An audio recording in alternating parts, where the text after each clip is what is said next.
I work in HR. That means that we do everything from the recruitment right through to making sure that people are inducted into the company, look after them and make sure that they've got development through their roles and any changes and things as well, and look after the line managers to make sure that they know how to manage their teams. So yeah, a variety of different things. I've been here about 15 months, so yeah, it's interesting to learn something completely different to what I've done before, but everybody here is here for the reason of looking after the clients and the patients, so yeah, that always helps. I've lived in Derby for a number of years, so I've seen Scarsdale at my local one in Allestree in Derby, so I knew about them and I knew that they'd grown, so but I'd not been inside the hospital. Quite a different experience to come here. It's a lot bigger and more impressive than the small ones, yeah.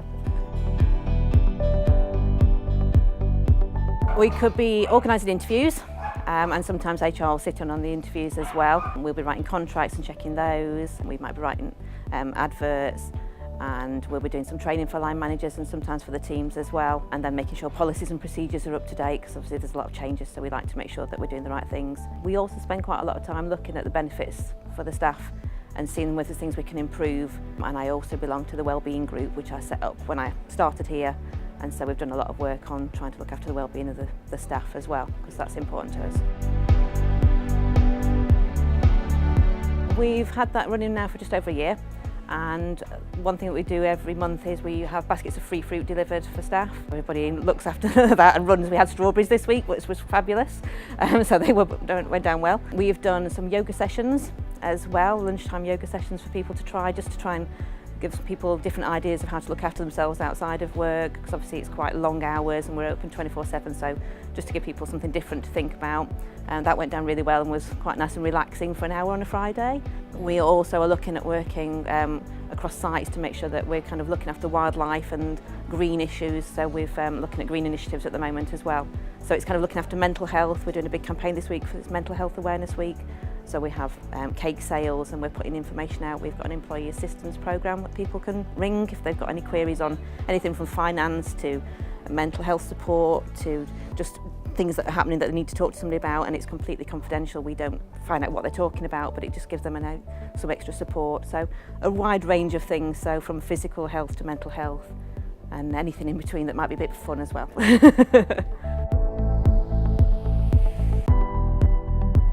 Now, I've learned a lot while I've been here. I'm used to having maybe a director above me, so this has given me the opportunity to actually put into place my own ideas. We're able to change things if we want to and try new things.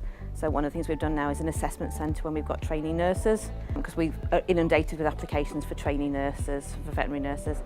So we actually created an assessment centre last year, and that was something brand new that we'd not tried before. So if we've got an idea and we think it's going to work, then we're able to do that, and we work with the clinical staff to just make sure that we're doing the right thing for them as well. I think it's just that friendly sort of, although it's a big and growing company, there's still the family atmosphere because everybody's in it for the patients. Everybody will talk if there's something that's really exciting come down, or a lovely little puppy has arrived or something, or there's a great story that's been passed around that we've really looked after an animal well. So you get to hear about those things and everybody's excited and interested in the same things. So everybody's really got the same goal, even if we're working upstairs in support or if we're down here in the clinical area. So I think it's that sort of friendliness and everybody gets to know each other. We've got a number of staff who have long-term health issues. So at the moment we're supporting somebody who's got quite a serious health issue. We've brought in Access to Work to look at how she could get to work and how she could change the physical environment, because she was practical worker, which is something I've not dealt with before. I usually office working, so that was different. So we looked at how we could support and keep her working for us, and at the moment she's doing some work at home on computer, but we want to keep people employed as long as possible, so we've been doing a lot of support with her, and we do the same with some others as well. Derby's great because I think it's central, so you've got the Peak District, which is great for relaxation and for just going out for walks and things. We've got a couple of climbers in my family, so we go out there and find rocks to climb. So you've got that, but you've also got Nottingham if you want bigger cities. Derby's that kind of middle ground, so it's comfortable to walk around. Some good pubs and restaurants at night, but also good sporting venues as well, especially with Derby Arena and things like that. So yeah, a bit of everything.